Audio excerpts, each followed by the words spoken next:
I am Zahiruddin Babar, your chemistry teacher. Class 12 की chemistry है। S and P block element chapter का नाम है, जिसमें हमारा लेक्चर नंबर 8 बन रहा है, chemical reactions of period number 3 elements. अब इस केमिकल रिएक्शन में हम पीरियड नंबर 3 एलिमेंट के जितने भी एलिमेंट्स हैं, इसके हम रिएक्शन पढ़ेंगे वाटर के साथ। दूसरे पोर्शन में हम इसके रिएक्शन पढ़ेंगे ऑक्सीजन के साथ, और फिर हमारा तीसरा जो पोर्शन होगा उसमें हम पीरियड नंबर 3 के एलिमेंट के रिएक्शन पढ़ेंगे क्लोरीन के साथ। Chemical reactions of period 3 elements. अगर हम नजर दौड़ाएं पीरियड नंबर 3 के एलिमेंट्स की तरफ, तो हमारे सामने आ जाता है, इसमें सबसे जो पहला एलिमेंट है वो है सोडियम, फिर magnesium, aluminium, silicon, phosphorus, sulphur, chlorine and last में हमारे पास आर्गन है। तो इस पीरियड 3 में हमारे पास मुख्तलिफ चेंजेस आती है, जो कि पूरे पीरियड नंबर 3 के एलिमेंट की जितने भी रिएक्शन है उनको कंट्रोल करते हैं। इन चेंजेस में सबसे पहले जो हमारे पास आता है वो है हमारे पास बॉन्ड शिफ्टिंग। तो अगर हम देख ले तो सोडियम, मैग्नीशियम, एल्यूमिनियम जो है ना, इनमें मेटालिक बॉन्ड है और ये हमारे पास जॉइंट मेटालिक लैटिस बनाते हैं मेटालिक बॉन्ड की मदद से। फिर सिलिकॉन जो है ना, हमारे पास जॉइंट कोवेलेंट नेटवर्क की मदद से हमारे पास एक जॉइंट कोवेलेंट नेटवर्क लैटिस बनाता है, जिसमें हमारे पास सिलिकॉन एग्जिस्ट होते हैं। लेकिन हमारे पास फिर फास्फोरस, सल्फर, क्लोरीन जो है ना, ये हमारे पास फिर मॉलिक्यूलर स्ट्रक्चर में होते हैं और इनके दरमियान में हमारे पास कोवेलेंट बॉन्ड होता है। तो बॉन्ड शिफ्टिंग यहाँ पे हमारे पास ज्यादातर मेटालिक, यहाँ पे हमारे पास जॉइंट कोवेलेंट नेटवर्क होता है, लेकिन यहाँ पे हमारे पास फिर मॉलिक्यूलर स्ट्रक्चर होता है। अगर हम पीरियड नंबर 3 के ऑक्साइड की तरफ देख लें तो इसमें ऑक्साइड के नेचर में भी शिफ्ट आता है। सोडियम और मैग्नीशियम की जो ऑक्साइड्स है ये हमारे पास बेसिक ऑक्साइड्स होते हैं, लेकिन एल्यूमिनियम का जो ऑक्साइड है हमारे पास, वो हमारे पास एम्फोटेरिक है। एम्फोटेरिक मतलब एसिड के साथ ये बेसिक होता है और बेस के साथ ये एसिडिक नेचर रखता है। फिर अगर हम देख ले फास्फोरस की ऑक्साइड, सल्फर की ऑक्साइड और हमारे पास क्लोरीन की जो ऑक्साइड है, ये सारे एसिडिक ऑक्साइड है। तो मतलब ये कि जो पहले हमारे पास ऑक्साइड है वो हमारे पास मेटालिक है, एल्यूमिनियम के हमारे पास एम्फोटेरिक है, सिलिकॉन का जो हमारे पास ऑक्साइड है, और हमारे पास जो फास्फोरस, सल्फर और क्लोरीन के जो ऑक्साइड है ये हमारे पास नॉन मेटालिक है। तीसरी जो हमारे पास पीरियड नंबर 3 के एलिमेंट में चेंज आती है वो हमारे पास ये है कि रिड्यूसिंग एबिलिटी में हमारे पास कमी आती है और ऑक्सीडाइजिंग एबिलिटी में हमारे पास इंक्रीज आता है। मिसाल के तौर पे अगर हम देख ले, सोडियम और मैग्नीशियम हमारे पास रिड्यूसिंग एजेंट है। ये इस वजह से रिड्यूसिंग एजेंट है क्योंकि ये आसानी से दूसरों को इलेक्ट्रॉन देते हैं। जब वो दूसरे इलेक्ट्रॉन एक्सेप्ट करते हैं तो उनका ऑक्सीडेशन स्टेट कम हो जाता है, जिस वजह से हमारे पास दूसरे रिड्यूस हो जाते हैं। तो ये दोनों रिड्यूसिंग एजेंट के तौर पे जो है ना यहाँ पे काम कर रहे हैं।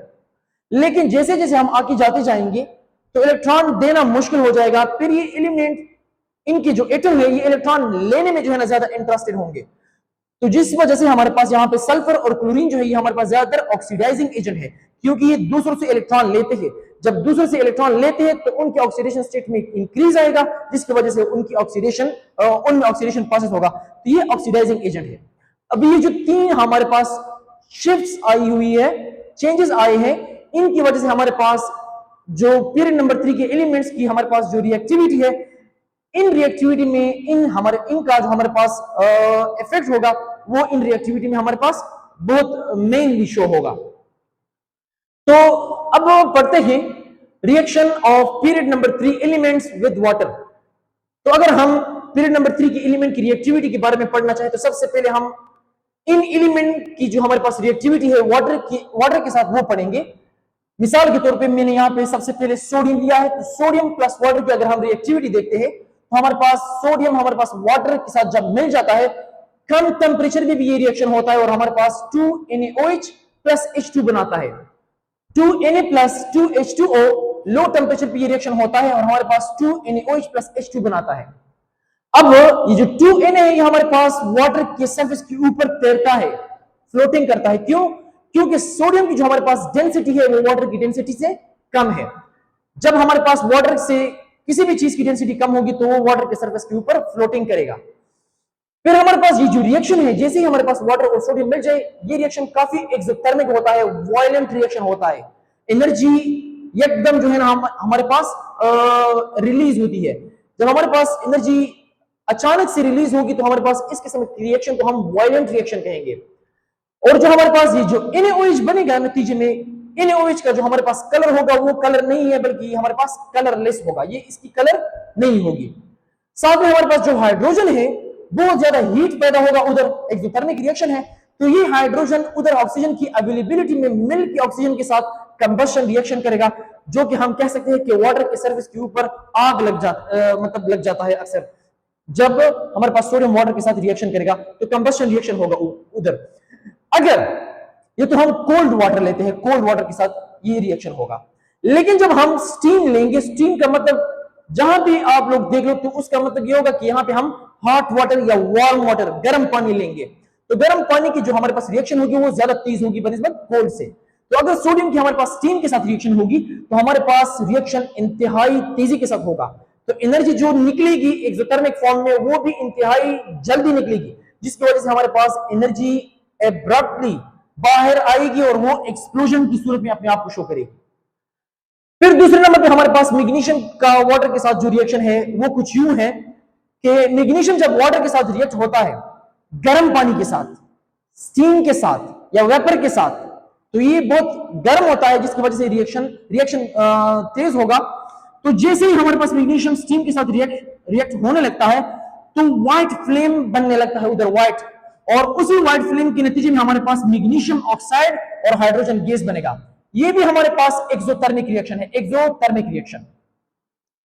फिर यहां पे हमारे पास अगर हम कोल्ड वाटर ले ले, कोल्ड, तो कोल्ड वाटर का मैग्नीशियम के साथ रिएक्शन स्लो होता है, तो रिएक्शन को तेज करने के लिए हमने वाटर की कंसंट्रेशन ज्यादा लेनी होगी।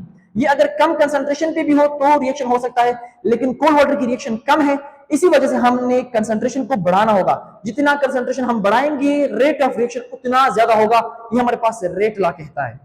तो यहां पे हमने 2 मोल कर दिए, तो नतीजे में हमारे पास फिर एक्सोथर्मिक रिएक्शन होगा, व्हाइट फ्लेम में मैग्नीशियम जलेगा, इस वजह से हमारे पास जो प्रोडक्ट बनेगा वो हमारे पास मैग्नीशियम हाइड्रोक्साइड होगा और साथ में हाइड्रोजन गैस भी बनेगा। ये दोनों रिएक्शन हमारे पास एक्सोथर्मिक रिएक्शन है। मैग्नीशियम जब स्टीम के साथ रिएक्ट करते हैं हम, तो हमारे पास MgO बनता है, क्योंकि हमारे पास हाई टेम्परेचर पे या स्टीम के साथ जो प्रोडक्ट बनेगा MgO वो ज्यादा स्टेबल होगा बनिस्बत MgOH2 से, इस वजह से हाई टेम्परेचर पे MgO बनेगा। लेकिन जब हम कोल्ड वाटर के साथ मैग्नीशियम को मिलाएंगे तो उधर हमारे पास टेम्परेचर कम होगा, कम टेम्परेचर पे हमारे पास MgOH2 ज्यादा स्टेबल होगा, इस वजह से ऊपर के रिएक्शन में MgO बना है, ज्यादा टेम्परेचर है स्टेबल MgO होगा, कम टेम्परेचर पे हमारे पास MgOH2 ज्यादा स्टेबल होगा। तीसरे नंबर पे हमारे पास एल्यूमिनियम की वाटर के साथ जब हम रिएक्शन देखते हैं तो ये हमारे पास कुछ यूं हमारे पास रिएक्शन होगा कि एल्यूमिनियम जो है ये बहुत स्लो रिएक्शन करता है वाटर के साथ, इसी वजह से हमने एल्यूमिनियम को पाउडर फॉर्म में लेना होगा और वाटर को गर्म हालत में लेना होगा, मतलब स्टीम वाटर हमने लेना है, वेपर हमने लेने हैं। तो इसको पाउडर में जब हम लेंगे और इसको स्टीम में जब हम लेंगे तो कुछ ना कुछ हम इनकी रिएक्टिविटी के लिए मौके पैदा कर रहे हैं। तो दो एल्यूमिनियम के मॉलिक्यूल जब हम 3H2O से मिलाते हैं तो हमारे पास उसी एल्यूमिनियम के सरफेस के ऊपर Al2O3 का एक लेयर बनेगा। जैसे जैसे रिएक्शन होता जाएगा Al2O3 बनता जाएगा और साथ में हमारे पास हाइड्रोजन गैस भी बनेगा। ये रिएक्शन काफी स्लो होता है, जिस वजह से हमारे पास Al2 स्लो क्यों होता है, Al2O3 जो लेयर है वो हमारे पास मेटल के सरफेस पे जमने लगता है। जैसे जैसे हमारे पास ये लेयर जमने लगेगा वैसे वैसे हमारे पास रिएक्शन की रेट स्लो होने लगेगी। अब Al2O3 जो है ये हमारे पास एम्फोटेरिक नेचर रखता है। एम्फोटेरिक नेचर का मतलब ये है कि हमारे पास ये एसिड के साथ मिलके बेस की तरह बिहेव करता है और बेस के साथ मिलके हमारे पास ये एसिड की तरह बिहेव कर सकता है। फिर हमारे पास Al2O3 की खुसूसियत ये है कि ये काफी हाईली एडहेरेंट है, हाईली एडहेरेंट है, strong adherent, strong adherent. Adherent किस चीज को कहते हैं, जो अपने आप से इलेक्ट्रॉन की फ्लो नहीं होने देता, पोरस नहीं होता। एक पोरस होता है जिससे हमारे पास मॉलिक्यूल पास हो सकते हैं, लेकिन एक होता है हमारे पास एडहेरेंट, इससे हमारे पास वाटर के मॉलिक्यूल पास नहीं होंगे इस लेयर से, जिसकी वजह से हमारे पास Al2 अपने आप से वाटर की मॉलिक्यूल पास नहीं होने देगा जो एल्यूमिनियम के साथ मजीद रिएक्शन करे, इसी वजह से फिर हमारे पास रिएक्शन स्टॉप हो जाएगा। चौथे नंबर पे हमारे पास है सिलिकॉन, फास्फोरस और सल्फर की जब हम रिएक्शन देखते हैं वाटर के साथ, तो अगर हम इनको ग्राइंडेड फॉर्म में ले लें या रिबन फॉर्म में ले लें या पाउडर फॉर्म में, जिस फॉर्म में भी आप अगर इन नॉन मेटल को ले लो, या अगर वाटर को अगर हम हॉट हालत में ले लें, गर्म पानी को, या अगर हम कोल्ड हालत में ले लें, तो किसी भी रिएक्शन में हमारे पास इनका वाटर के साथ रिएक्शन नहीं होगा। ये क्यों? वजह क्या है? सिलिकॉन असल में जॉइंट कोवेलेंट स्ट्रक्चर रखता है, इनके मॉलिक्यूल काफी टाइट होते हैं, तो वाटर के लिए ये मुश्किल होता है कि उन बॉन्ड को तोड़ दे, और हम रिएक्शन तो इसी को कहते हैं कि जो पुराने बॉन्ड है वो टूट जाए और नए बॉन्ड बन जाए। तो अगर वाटर पुराने बॉन्ड सिलिकॉन की नहीं टूट पा सकेगा, तो मतलब ये कि अगर वाटर जो है ना सिलिकॉन के पुराने बॉन्ड नहीं तोड़ सकेगा, तो नया रिएक्शन नहीं होगा। फिर हमारे पास P4, ये P4 में जो है ना इतनी सलाहियत नहीं है कि वो वाटर के बॉन्ड टूट सके, मतलब कैन नॉट हाइड्रोलाइज वाटर को नहीं तोड़ सकता।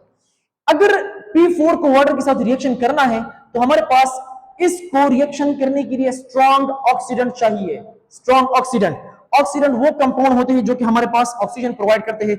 मैं मिसाल के तौर पे यहां पे देता हूं KMnO4 या K2Cr2O7, तो ये हमारे पास ऑक्सीडाइजिंग एजेंट है। फिर हमारे पास S8 स्टेबल रिंग इसका होता है, और स्टेबल रिंग हमारे पास वाटर के लिए मुश्किल होता है कि उसको तोड़ सके और वाटर का इसके साथ रिएक्शन हो, तो इस वजह से हमारे पास ये वाटर के साथ रिएक्शन नहीं कर सकते। 5वें नंबर पे हमारे पास जो कि थर्ड पीरियड में हमारे पास वाटर का रिएक्शन है, वो आखिर में हमारे पास क्लोरीन के साथ है। तो क्लोरीन जब भी हमारे पास वाटर के साथ रिएक्शन करेगा, तो इसको हम एक नाम देंगे क्लोरीनेशन ऑफ वाटर। ये अक्सर हम स्विमिंग पूल वगैरह उसमें भी करते हैं, जो कि हम जर्म्स को उनकी ब्रेकडाउन करने के लिए हम करते हैं। क्लोरीन असल में जर्म्स की ब्रेकडाउन करता है, और हमारे पास ये ब्लीचिंग एजेंट भी पैदा करता है, जिसकी वजह से हमारे पास क्लीनिंग एजेंट के तौर पे हमारे पास हम इस्तेमाल कर सकते हैं क्लोरीन को, ताकि वाटर की या स्विमिंग पूल की अच्छी तरीके से सफाई हो सके। तो असल में वहां पे जो रिएक्शन होगा वो इस तरह होगा। क्लोरीन को जब हम वाटर में ऐड करते हैं, तो इससे हमारे पास दो प्रोडक्ट बनेंगे। एक हमारे पास HCl होगा, जिसमें क्लोरीन की हमारे पास ऑक्सीडेशन स्टेट -1 होगी, और एक हमारे पास HOCl+1 होगा। इसमें हमारे पास क्लोरीन की जो ऑक्सीडेशन स्टेट होगी वो होगी +1। तो इसमें हमारे पास क्लोरीन जो यहाँ पे इसकी ऑक्सीडेशन स्टेट 0 थी, यहाँ पे देख ले मैंने दिया भी है, एक में हमारे पास इसकी ऑक्सीडेशन हुई है, इसमें और क्लोरीन ऑक्सीडाइज्ड हुआ है क्योंकि इसकी ऑक्सीडेशन स्टेट बड़ी है, और इसमें हमारे पास क्लोरीन की रिडक्शन हुई है क्योंकि यहाँ पे क्लोरीन का जो ऑक्सीडेशन स्टेट है वो कम हुआ है। तो इसको कहते हैं हाइड्रोक्लोरिक एसिड, और इसको हम कहेंगे क्लोरिक 1 यहां पे शो कर रहा है कि यहां पे इसमें क्लोरीन का ऑक्सीडेशन स्टेट 1 है, तो क्लोरिक 1 एसिड। और एक और नाम भी इसके लिए हम दे सकते हैं हाइपोक्लोरस एसिड। तो HCl-1 या HOCl+1 ये दो स्पीशीज बन जाते हैं। अब ये जो HOCl+1 है, ये सनलाइट की मौजूदगी में अनस्टेबल होता है, ये हमें जो है ना नेसेंट ऑक्सीजन प्रोवाइड करता है, ऑक्सीजन देता है, मतलब हम कह सकते हैं कि ये खास किस्म का ऑक्सीडाइजिंग एजेंट है। अब जो ऑक्सीडाइजिंग एजेंट होंगे हमारे पास वो ब्रेक डाउन करेंगे, जिस वजह से हमारे पास ये ऑक्सीजन पानी में मौजूद जो जर्म्स होंगी या जो हमारे पास कपड़ों पे दाग वगैरह होंगे, तो उनकी ऑक्सीडेशन करेगा और ये हमारे पास सफाई में काम आएगा।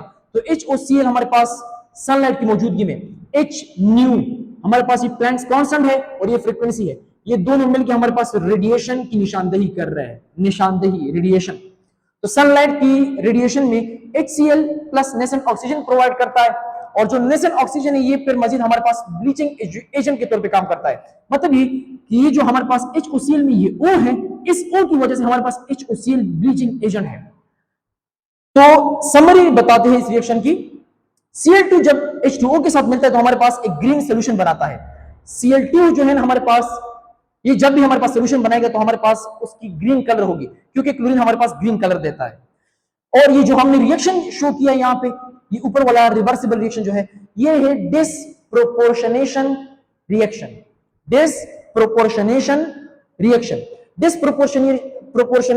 क्या होता है? वो रिएक्शन जिसमें एक स्पीशी रिड्यूस भी हो जाए और वही स्पीशी ऑक्सीडाइज भी हो जाए on the spot, on the same time, simultaneously. जब हमारे पास किसी भी स्पीशी की एक ही वक्त में रिडक्शन भी हो जाए, क्लोरीन की देख ली यहां पे रिडक्शन हुई है, और उसी स्पीशी की ऑक्सीडेशन भी हो जाए, यहां पे क्लोरीन की ऑक्सीडेशन हुई है, तो इस किस्म के रिएक्शन को हम डिस्प्रोपोर्शनेशन रिएक्शन कहते हैं। तो क्लोरीन का वाटर के साथ डिस्प्रोपोर्शनेशन रिएक्शन होता है, जिसमें क्लोरीन -1 और क्लोरीन +1 में हमारे पास स्प्लिट हो जाता है। और HOCl जो है ना हमारे पास ब्लीचिंग एजेंट भी है और ऑक्सीडाइजिंग एजेंट भी है, क्योंकि हमारे पास ऑक्सीजन प्रोवाइड करता है। तो ये था हमारे पास chemical reaction of period number 3 element with water. Next portion में हम पढ़ेंगे chemical reaction of period number 3 element with oxygen. Reaction with oxygen, अच्छा जहां पे हम देख लेना, तो पीरियड नंबर 3 एलिमेंट जब भी हम उनकी रिएक्शन ऑक्सीजन से करवाते हैं तो हमारे पास वो अपने करस्पॉन्डेंस ऑक्साइड बनाते हैं। जो मेटल्स होंगे, मेटल्स मिसाल के तौर पे magnesium, sodium oxide and magnesium oxide, तो वो हमारे पास बेसिक होगी। मिसाल के तौर पे Na2O ये हमारे पास बेसिक इन नेचर है। फिर अगर हम आगे जाए और एल्यूमिनियम की ऑक्साइड की तरफ देख ले, एल्यूमिनियम ऑक्साइड, तो यहाँ पे हमारे पास ये एम्फोटेरिक इन नेचर होगा। लेकिन जो हमारे पास ऑक्साइड होंगी नॉन मेटल की, मिसाल के तौर पे SO3, तो ये हमारे पास एसिडिक इन नेचर होगा। तो हमारे पास मेटेलिक ऑक्साइड हमारे पास बेसिक होते हैं, एल्यूमिनियम की जो ऑक्साइड है हमारे पास वो एम्फोटेरिक होंगे, और जो नॉन मेटल के हमारे पास जो ऑक्साइड होंगे वो हमारे पास बेसिक होंगे, सॉरी एसिडिक होंगे। मेटल की बेसिक, एल्यूमिनियम के एम्फोटेरिक और नॉन मेटल के एसिडिक। तो आते हैं सबसे पहले सोडियम की तरफ। सोडियम जब हम ऑक्सीजन से रिएक्ट करते हैं तो हमारे पास क्या होता है, 4Na + O2 into 2Na2O। जब भी हम 4 सोडियम एटम हो या 4 मोल अगर हम ले लें और उसकी मुनासिबत से हम 1 मोल ऑक्सीजन ले लें, तो 4 मोल सोडियम पे 1 मोल ऑक्सीजन लिमिटेड हिसाब किया जाता है। ये कम ऑक्सीजन हम प्रोवाइड कर रहे हैं रिएक्शन में। तो जब भी हम कम ऑक्सीजन प्रोवाइड करेंगे, 4 मोल सोडियम को मतलब 1 मोल ऑक्सीजन प्रोवाइड करेंगे, तो हमारे पास 2 मोल Na2O बनेगा, सोडियम ऑक्साइड बनेगा, जिसमें हमारे पास ये जो ऑक्सीजन होगा इस पे -2 चार्ज होगा, जो कि हमारे पास नॉर्मल ऑक्साइड कंसीडर किया जाता है, सोडियम ऑक्साइड। जैसे ही हमारे पास सोडियम ऑक्सीजन के साथ मिलेगा तो हमारे पास सोडियम बर्निंग प्रोसेस शो करेगा, और उसमें जो फ्लेम प्रोड्यूस होगा वो हमारे पास येलो कलर होगा, जो कि सोडियम का हमारे पास कैरेक्टरिस्टिक फ्लेम टेस्ट भी है। हम सोडियम को जब जानते हैं फ्लेम टेस्ट के जरिए से, तो हमारे पास ऑक्सीजन में सोडियम को हम क्या करेंगे, जलाएंगे, तो उधर हमारे पास येलो फ्लेम होगा, तो हम जानेंगे कि हमारे पास सोडियम है, क्योंकि येलो फ्लेम हमारे पास सोडियम की निशानदेही करता है। तो उधर हमारे पास Na2O बनेगा। ये तब बनेगा जब हम ऑक्सीजन बहुत कम सप्लाई करेंगे। लेकिन जब हम 2Na के साथ मतलब 2 मोल ऑफ सोडियम के साथ 1 मोल ऑफ ऑक्सीजन को मिलाएंगे या ऑक्सीजन सप्लाई करेंगे 1 मोल, तो ये अब हमारे पास एक्सेस में होगा। मतलब ये कि 4 मोल सोडियम पे 1 मोल ऑक्सीजन बहुत कम है, लेकिन जब हम सोडियम को 2 मोल लेंगे तो यहां पे ऑक्सीजन पे कम हिसाब नहीं होगा, ये एक्सेस में होगा, मतलब अब ऑक्सीजन ज्यादा है। तो अगर ज्यादा ऑक्सीजन की मौजूदगी में हम सोडियम को जलाए तो उधर हमारे पास जो फ्लेम होगा वो फिर भी येलो होगा, लेकिन जो हमारे पास प्रोडक्ट होगा वो हमारे पास पहले वाले से मुख्तलिफ होगा, और वो हमारे पास होगा Na2O2 सोडियम पर ऑक्साइड। वो हमारे पास सोडियम ऑक्साइड है, नॉर्मल ऑक्साइड है, लेकिन ये पर ऑक्साइड है, और पर ऑक्साइड में हमारे पास ऑक्सीजन पे जो चार्ज होगा वो हमारे पास -1 होगा। तो पर ऑक्साइड तब बनेगा जब हमारे पास ऑक्सीजन की मिकदार ज्यादा हो, और लिमिटेड हमारे पास तब बनेगा जब हमारे पास ऑक्सीजन की मिकदार कम हो, और वहां पे नॉर्मल ऑक्साइड बनेगा। तो जब हमारे पास Na2O होगा तो उसमें -2 चार्ज होगा, और ये एक्सेस ऑफ ऑक्सीजन में बनेगा। लेकिन पर ऑक्साइड में ऑक्सीजन की जो ऑक्सीडेशन स्टेट होती है वो माइनस होती है, और ये हमारे पास कम मिकदार जब हम ऑक्सीजन की प्रोवाइड कर ले। लेकिन इसमें फिर कौन सा हमारे पास जब हम ऑक्सीजन की सोडियम के साथ रिएक्शन करेंगे कौन सा ऑक्साइड बनेगा? तो जनरली सोडियम जब भी हमारे पास ऑक्सीजन के साथ रिएक्शन करता है तो दोनों ऑक्साइड बनते हैं, और दोनों ऑक्साइड हमारे पास मिक्सचर की फॉर्म में हमें मिलते हैं। अगर आपने लिमिटेड रखा तो ज्यादा हमें जो है ना मेजर ज्यादा जो है ना हमारे पास फिर वो नॉर्मल ऑक्साइड बनेगा। लेकिन अगर आप एक्सेस ऑक्सीजन लोगे तो हमारे पास ज्यादा फिर जो है ना वो हमारे पास पर ऑक्साइड बनेगा। लेकिन इसका मतलब ये नहीं है कि फिर वो दूसरा वाला ऑक्साइड नहीं बनेगा, वो भी बनेगा, लेकिन फेवरेबल कौन सा होगा वो फिर हम एक्सेस और लिमिट लिमिटेड ऑक्सीजन को फिर देखेंगे। दूसरे नंबर पे हमारे पास मैग्नीशियम और ऑक्सीजन की रिएक्शन है, जिसमें हमारे पास 2 मैग्नीशियम के मोल 1 मोल ऑक्सीजन से हम वो कर रहे कंबाइन कर रहे हैं, तो जिसके नतीजे में हमारे पास 2 मोल्स ऑफ मैग्नीशियम ऑक्साइड बन रहा है। जब भी हमारे पास मैग्नीशियम ऑक्सीजन की मौजूदगी में हम जलाएं तो उधर हमारे पास इंटेंस व्हाइट फ्लेम होगा, बिल्कुल फ्लश की तरह, या हम कह सकते हैं बिल्कुल स्पार्क की तरह। तो बिल्कुल व्हाइट लाइट में हमारे पास मैग्नीशियम ऑक्साइड बनेगा। और ये जो मैग्नीशियम ऑक्साइड है, मैग्नीशियम ऑक्साइड, ये एक ऐसा ऑक्साइड है जिसकी नेचर हमारे पास बेसिक है। ये हमारे पास बेसिक ऑक्साइड है। अब बेसिक क्यों है? जब भी हमारे पास मैग्नीशियम ऑक्साइड के करीब हाइड्रोजन आयन आ जाता है तो मैग्नीशियम का जो ऑक्सीजन है, ये लोन पेयर ऑफ इलेक्ट्रॉन जो है ये प्रोवाइड करता है, और इलेक्ट्रॉन पेयर दोनों हमारे पास लीवेस बेस है। तो इस वजह से हमारे पास मैग्नीशियम ऑक्साइड इसको हमारे पास पेयर ऑफ इलेक्ट्रॉन डोनेट करता है, जिसकी वजह से हमारे पास मैग्नीशियम और ऑक्सीजन के दरमियान में बॉन्ड टूट जाता है, जो कि मैग्नीशियम +2 और OH- हमें देता है। और इसको हम अल्कली भी कहते हैं, क्योंकि हमारे पास ये अल्कलीज प्रोवाइड करता है वाटर में। मैग्नीशियम +2 जो है हमारे पास बहुत स्ट्रांगली अट्रैक्ट करता है मैग्नीशियम ऑक्सीजन -2 को, जिसकी वजह से हमारे पास मैग्नीशियम ऑक्साइड बन सकता है। फिर तीसरे नंबर पे हमारे पास एल्यूमिनियम और ऑक्सीजन का हम रिएक्शन कर रहे हैं। जब भी हमारे पास एल्यूमिनियम और ऑक्सीजन का रिएक्शन करेंगे तो हम इसको हीट देंगे। जब हम इनको एल्यूमिनियम को हीट देंगे तो उधर जितनी भी ऑक्सीजन अवेलेबल होगी तो वो हमारे पास ऑक्सीजन एल्यूमिनियम के सरफेस पे एक लेयर बनाएगी, Al2O3 का एक लेयर बनेगा उधर, जो कि हमारे पास एम्फोटेरिक नेचर का होगा।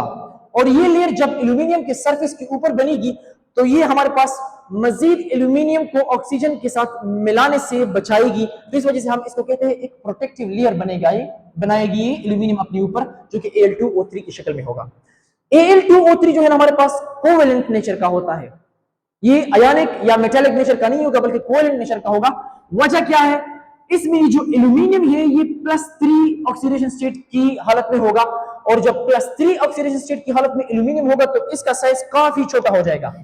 तो हमारे पास जो केटाइन का साइज होगा वो काफी छोटा हो जाएगा, क्योंकि इस पे हमारे पास +3 चार्जेस आ जाएंगे, जिसकी वजह से हमारे पास न्यूक्लियस की तरफ एटम बहुत ज्यादा श्रिंक होके इसका साइज स्मॉल होगा। अब हमने पढ़ा है फेजान्स रूल में, तो फेजान्स रूल क्या कहता है? फेजान्स रूल या फेजान्स रूल कहता है जितनी भी हमारे पास किसी केटाइन का साइज छोटा होगा, छोटा, यहां पे एल्यूमिनियम का साइज छोटा है, तो उतनी हमारे पास उस बॉन्ड में या उस कंपाउंड में कोवेलेंसी ज्यादा होगी, कोवेलेंट नेचर उसमें ज्यादा होगा। तो एल्यूमिनियम का साइज तो काफी छोटा है केटाइन का, एल्यूमिनियम +3 का, तो इस वजह से हमारे पास जो केटाइन का साइज है वो काफी छोटा, इस वजह से हमारे पास Al2O3 में कोवेलेंसी ज्यादा, कोवेलेंट नेचर ज्यादा, बॉन्ड हमारे पास कोवेलेंट नेचर का होगा। और साथ में हमारे पास जो ऑक्सीजन का हमारे पास साइज है वो हमारे पास -2 की फॉर्म में है, तो -2 की फॉर्म में ऑक्सीजन का जो एनायनिक फॉर्म है, एनायन साइज, वो बड़ा है, और जितना हमारे पास एनायन साइज बड़ा होगा उतनी हमारे पास कोवेलेंसी ज्यादा होगी। तो दोनों फैक्टर Al2O3 में हमारे पास प्रोवाइड हो रहे हैं कोवेलेंसी के लिए, जिसकी वजह से हमारे पास Al2O3 कोवेलेंट नेचर में होगा। तो फेजान रूल कहता है जितनी हमारे पास केटाइन साइज ज्यादा, कम या एनायन साइज ज्यादा, तो हमारे पास उसमें हमारे पास कोवेलेंट नेचर होगा। तो ये हमारे पास एम्फोटेरिक है, हमने पहले भी बता दिया। तो एम्फोटेरिक किस तरह है? यहां पे अगर हम इसकी एसिड के साथ रिएक्शन करना चाहे तो हमारे पास Al2Cl6 बनेगा और 3H2O हमारे पास प्रोडक्ट में मिलेगा। अगर हम, तो यहां पे ये हमारे पास बेसिक की तरह बिहेव कर रहा है, एसिड के साथ मिलकर Al2O3 बेस है। लेकिन जब हम Al2O3 को बेस के साथ मिलाएंगे, 2NaOH को Al2 के साथ मिलाएंगे, तो हमारे पास जो Al2O3 है ये हमारे पास एसिड की तरह बिहेव करेगा, एसिड। तो इस नेचर वाले सब्सटेंसेस को तो हम एम्फोटेरिक कहते हैं, जिसकी वजह से हमारे पास 2Na*Al डाइहाइड्रोक्साइड हमारे पास जो मॉलिक्यूल बन रहा है वो हमारे पास इसके नतीजे में बनेगा। तो इस वजह से हमारे पास Al2O3 एक एम्फोटेरिक सब्सटेंस है। फिर हमारे पास चौथे नंबर पे है सिलिकॉन का ऑक्सीजन के साथ हमारे पास रिएक्शन। तो सिलिकॉन हमारे पास जब भी ऑक्सीजन के साथ हम रिएक्ट करते हैं तो हम इसको हीट देते हैं, बगैर हीट के हम सिलिकॉन ऑक्सीजन के साथ रिएक्ट नहीं करवा सकते। तो नतीजे में हमारे पास सिलिका बनेगा, सिलिका, इसको कहते हैं सिलिका, सिलिकॉन डाइऑक्साइड को सिलिका।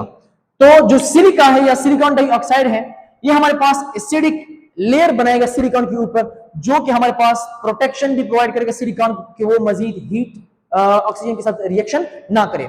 साथ में हमारे पास सिलिकॉन डाइऑक्साइड जो है वो हमारे पास एसिडिक इन नेचर है, ये एक एसिडिक लेयर बनाता है सिलिकॉन के ऊपर। एसिडिक क्यों है? ये इस वजह से है कि जब सिलिकॉन हमारे पास वाटर के साथ मिलता है, सिलिकॉन जब हमारे पास वाटर के साथ मिलता है तो हमारे पास सिलिसिक एसिड बना सकता है। तो सिलिकॉन डाइऑक्साइड जब भी वाटर के साथ मिलेगा तो हमारे पास सिलिसिक एसिड बनाएगा, जिसकी वजह से हमारे पास हम कह सकते हैं कि ये सिलिकॉन डाइऑक्साइड एसिडिक नेचर रखता है। सिलिकॉन और ऑक्सीजन के दरमियान में जो बॉन्ड होगा वो हमारे पास स्ट्रॉन्ग पोलर कोवेलेंट बॉन्ड होगा, और साथ में हमारे पास सिलिकॉन डाइऑक्साइड का जो हमारे पास नेचर होगा वो एसिडिक होगा, लेकिन फिर भी हमारे पास वाटर में सॉल्युबल नहीं है, क्योंकि ये बॉन्ड इतना स्ट्रांग होता है कि हम वाटर में इसको तोड़ नहीं सकते।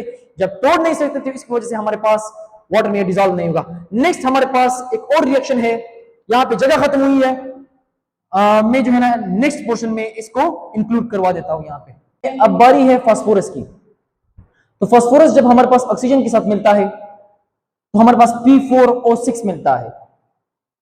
ये P4O6 तब मिलेगा हमारे पास जब हम ऑक्सीजन 3 मोल लेंगे, लेकिन जब हम ऑक्सीजन 5 मोल लेंगे, मतलब हम जब एक्सेस में ऑक्सीजन लेंगे तो हमारे पास जो प्रोडक्ट होगा वो हमारे पास पहले वाले से मुख्तलिफ होगा, वो P4O10 होगा।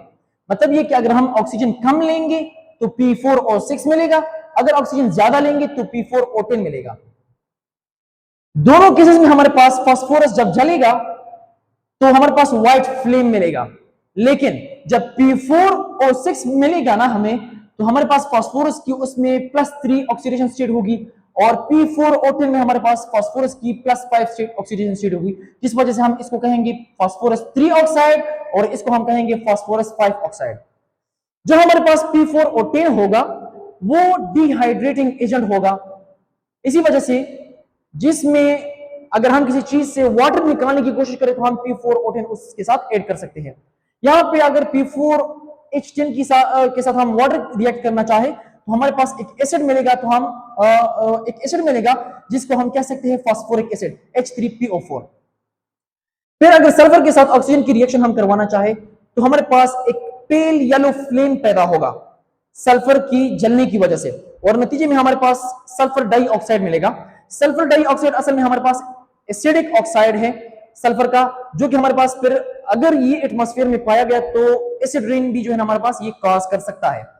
सल्फर डाइऑक्साइड अगर हमारे पास हवा में मौजूद ऑक्सीजन के साथ रिएक्शन करे तो हमारे पास सल्फर ट्राइऑक्साइड बनाएगा, और फिर सल्फर ट्राइऑक्साइड अगर वाटर में हवा में वाटर के साथ रिएक्शन करे, नमी के साथ या क्लाउड के साथ रिएक्शन करे तो हमारे पास H2SO4 बनाएगा, जो कि हमारे पास सल्फ्यूरिक एसिड है। फिर अगर ये नीचे की तरफ जब आएगा प्रेसिपिटेशन की सूरत में तो हम कह सकते हैं कि ये हमारे पास एसिड रेन है। अगर हम यहां पे देख ले तो क्लोरीन के हमारे पास मुख्तलिफ ऑक्साइड्स मौजूद है, लेकिन क्लोरीन डायरेक्टली ऑक्सीजन के साथ रिएक्शन नहीं कर सकता। इसी तरह आर्गन भी हमारे पास ऑक्सीजन के साथ डायरेक्टली रिएक्शन नहीं कर सकता। इनको रिएक्ट करने के लिए हमारे पास कुछ ड्रास्टिक कंडीशन चाहिए होते हैं, शदीद हालात जो है ना हमारे पास इनके रिएक्शन के लिए चाहिए होते हैं, सख्त हालात, जो कि क्लोरीन तब जो है ना हमारे पास ऑक्सीजन के साथ रिएक्शन करके अपने ऑक्साइड बनाएगा। इनमें हमारे पास स्ट्रॉन्ग कैटलिस्ट हो सकता है, स्ट्रॉन्ग ऑक्सीडाइजिंग एजेंट हो सकता है, और हाई टेम्परेचर पर हमने क्लोरीन और ऑक्सीजन को देना होगा, तब जाके हमारे पास ऑक्साइड्स ऑफ क्लोरीन बन सकते हैं।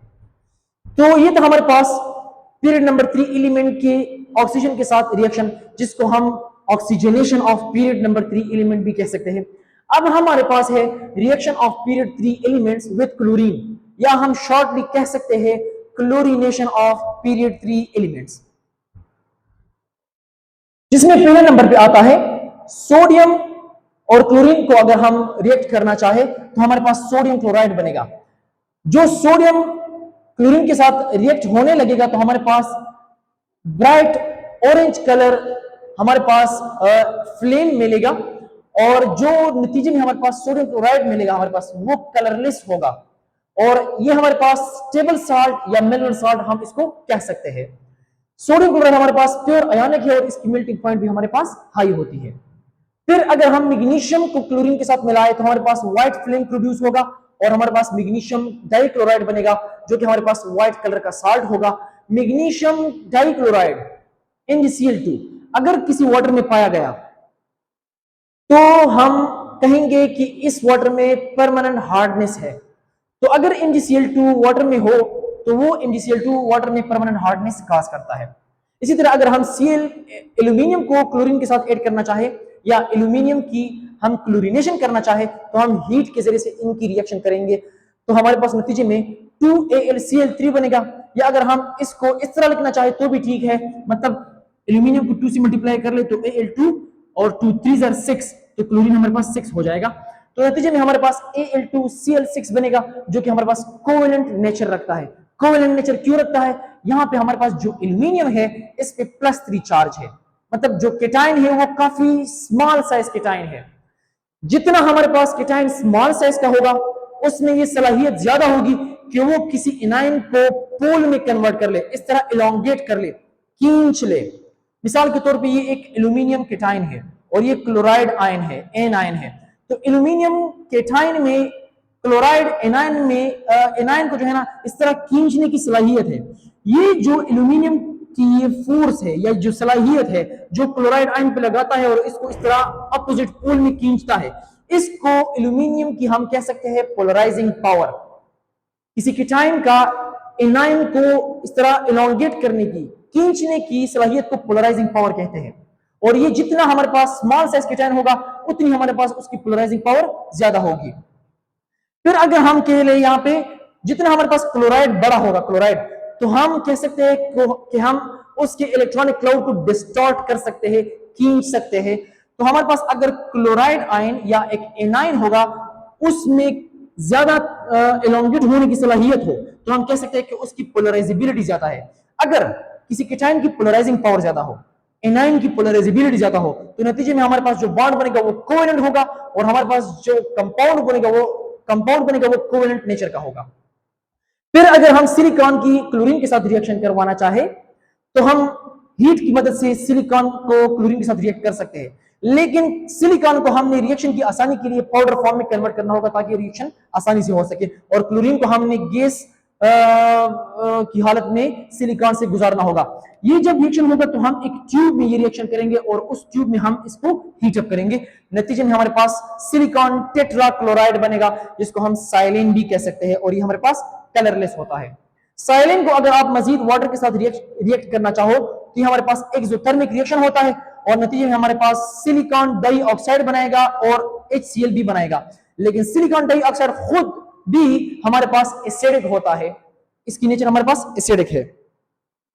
फिर हमारे पास है फास्फोरस की अगर हम क्लोरीनेशन करवाना चाहे तो ये फास्फोरस हमारे पास व्हाइट फास्फोरस ले ले, 6 क्लोरीन मोल्स ले ले तो फास्फोरस हमारे पास बर्न होगा, जलेगा हमारे पास और नतीजे में हमारे पास PCl3 बनाएगा जिसमें हमारे पास फास्फोरस की +3 ऑक्सीडेशन स्टेट होगी। अगर हम फास्फोरस को ले ले, व्हाइट फास्फोरस को, और उसके साथ हम 10 मोल क्लोरीन ले ले, मतलब ये पहले में हमने कम क्लोरीन लिया है, दूसरे में हमने ज्यादा क्लोरीन लिया है, तो भी हमारे पास फास्फोरस जलेगा और हमारे पास नतीजे में जो प्रोडक्ट पैदा होगा वो PCl5 होगा जिसमें हमारे पास फास्फोरस की +5 ऑक्सीडेशन स्टेट होगी। PCl3 हमारे पास कलरलेस होता है, PCl5 हमारे पास ऑफ व्हाइट होता है जो कि हमारे पास जर्द जैसा दिखाई देता है, येलो कलर जैसा दिखाई देता है। तो जो PCl3 है इसमें फास्फोरस पे +3 ऑक्सीडेशन स्टेट जिसको हम कहते हैं फास्फोरस 3 क्लोराइड, इसमें हमारे पास इसके 2 इलेक्ट्रॉन पूरे होते हैं, वो बॉन्डिंग में हिस्सा नहीं लेते। जो 3 अनपेयर इलेक्ट्रॉन होते हैं P के, ये बॉन्डिंग में हिस्सा लेते हैं। तो ये एक क्लोरीन के साथ, ये दूसरे क्लोरीन के साथ, ये तीसरे क्लोरीन के साथ बॉन्ड बनाता है और PCl3 इस तरह बन जाता है। जब PCl5 बनता है तो इसमें हमारे पास फास्फोरस +5 ऑक्सीडेशन स्टेट रखता है जिसमें फास्फोरस 5 क्लोराइड हम उसको कह सकते हैं। इसमें हमारे पास फास्फोरस एक्साइटेशन स्टेट में चला जाता है जिसमें हमारे पास ये जो 2 इलेक्ट्रॉन है ये d इलेक्ट्रॉन में भी जो है ना चले जाते हैं और बॉन्डिंग में d ऑर्बिटल भी हिस्सा लेने लगता है। तो एक इलेक्ट्रॉन यहाँ पे एक क्लोरीन का, फिर दूसरा क्लोरीन, फिर तीसरा क्लोरीन, चौथा और 5वां क्लोरीन, तो हमारे पास फास्फोरस यहाँ पे 5 क्लोरीन के साथ मिलकर +5 ऑक्सीडेशन स्टेट गेन करता है और ये जो स्ट्रक्चर है इसको हम कहते हैं ट्राइगोनल बाइपिरामिडल। फिर अगर हम सल्फर की क्लोरीन के साथ रिएक्शन करवाना चाहे तो सल्फर को हम जो है ना वार्म सल्फर लेंगे, मतलब गर्म सल्फर लेना होगा हमने, ताकि हमारे पास रिएक्शन में आसानी हो, और क्लोरीन को हम गैसियस फॉर्म में लेंगे। तो इन दोनों की रिएक्शन से हमारे पास H2Cl2 बनेगा, जो कि हमारे पास ऑरेंज कलर का होता है। इसके लिए जरूरी है कि हम सल्फर हीटेड फॉर्म में ले लें, ताकि हमारे पास रिएक्टिव सल्फर मिल जाए हमें और वो रिएक्शन आसानी से कर ले। तो जो H2Cl2 बनेगा, उसकी हमारे पास एक इरिटेटिंग स्मेल होती है, बैड स्मेल होती है, इस वजह से हम इसको कहते हैं ईविल स्मेल। और H2Cl2 जो है ना हमारे पास, ये रबर वल्कनाइजेशन में भी इस्तेमाल होता है, ये रबर के इंडस्ट्री में भी इस्तेमाल होता है H2Cl2, जो कि रबर को सख्त बनाने में अहम किरदार अदा करता है। रबर वल्कनाइजेशन एक ऐसा प्रोसेस है जिसमें एक सॉफ्ट रबर को हम सख्त रबर में कन्वर्ट कर सकते हैं।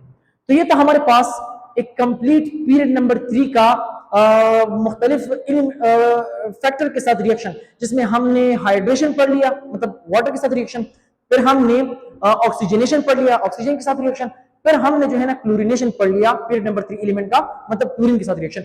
इनको अब समराइज करते हैं।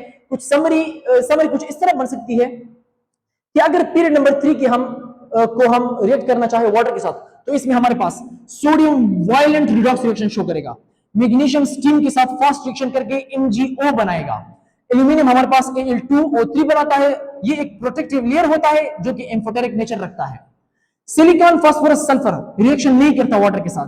क्लोरीन हमारे पास डिस्प्रोपोर्शनेशन रिएक्शन करता है, जिसमें क्लोरीन रिड्यूस भी होता है और ऑक्सीडाइज भी होता है वाटर की मौजूदगी में। ये हुआ हाइड्रेशन प्रोसेस था। Oxygenation process of period 3, sodium normal oxide भी बनाता है और पर ऑक्साइड भी बनाता है, जो कि दोनों बेसिक है। मैग्नीशियम हमारे पास MgO बनाता है, जो कि हमारे पास बेसिक इन नेचर है। एल्यूमिनियम हमारे पास Al2O3 ऑक्साइड बनाएगा, जो कि एम्फोटेरिक है और कोवेलेंट इन नेचर भी है। सिलिकॉन हमारे पास सिलिका बनाएगा, सिलिकॉन डाइऑक्साइड, जो कि हमारे पास एसिडिक नेटवर्क की फॉर्म में होता है। फास्फोरस सल्फर और क्लोरीन हमारे पास जितने भी ऑक्साइड बनाएंगे वो सारे हमारे पास एसिडिक होंगे ऑक्सीजन के साथ मिलने से। फिर हमारे पास chlorination of period number 3, sodium हमारे पास सोडियम क्लोराइड बनाएगा, ये आयनिक है। मैग्नीशियम क्लोराइड बनाएगा, ये आयनिक है। एल्यूमिनियम हमारे पास क्लोरीन के साथ मिलकर Al2Cl6 बनाएगा, जो कि हमारे पास कोवेलेंट है। सिलिकॉन क्लोरीन के साथ मिलकर सिलिकॉन टेट्रा क्लोराइड बनाएगा, जो कि हमारे पास फिर मजीद जाके हाइड्रोलिसिस प्रोसेस कर सकता है और इस IO2 बना देगा, और इस IO2 असल में हमारे पास एसिडिक इन नेचर होता है। फास्फोरस क्लोरीन के साथ मिलकर PCl3PCl5 बनाएगा, जिसमें फास्फोरस की +3 और +5 चार्जेस हो सकते हैं, ऑक्सीडेशन स्टेट हो सकती है। क्लोरीन अगर सल्फर के साथ मिल जाए तो हमारे पास S2Cl2 प्रोडक्ट बनाएगा, जो कि हमारे पास रबर वल्कनाइजेशन में हेल्पफुल हो सकता है। तो ये था कंप्लीट क्लास 12 की chapter number 1 S&P block element में जितने पीरियड नंबर 3 के एलिमेंट है उनकी रिएक्टिविटी। मिलते हैं नेक्स्ट लेक्चर में, तब तक के लिए अपना ख्याल रखिए। खुदा हाफिज।